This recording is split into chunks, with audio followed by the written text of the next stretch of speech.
Bomb ভোলে, bomb bomb, bomb ভোলে, bomb Shankar, bomb ভোলে, bomb bomb, bomb ভোলে।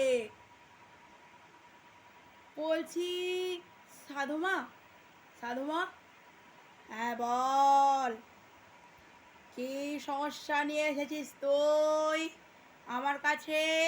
বল।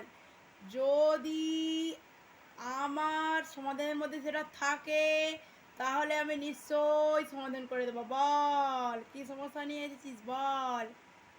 আসলে সাধুমা, আমার বন্ধুর না অনেক দিন হয়ে গেল বিয়ে হচ্ছে না, জানো তো।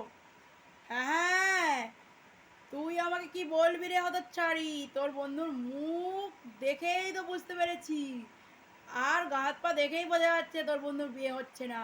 কি করব সাধুমা, বলুন না, একটু উপায় কিছু বলে দিন না। এই যে খোকা, শোনো। এই সাধুমা কি বলছে মন দিয়ে শুনবি, তর্ক করবি না কিন্তু। হ্যাঁ সাধুমা বলুন, কি করতে হবে? তুমি এক কাজ করো, আমি তো তোমার মুখ দেখেই বুঝতে পেরেছিলাম যে তোমার কপালে বিয়ে নেই, বিয়ের সুখ লেখা নেই। হ্যাঁ, কি করবো সাধুমা, তাহলে এক কাজ করো, তুমি 2-3 দিন বাদে বিষ খেয়ে মরে যাও।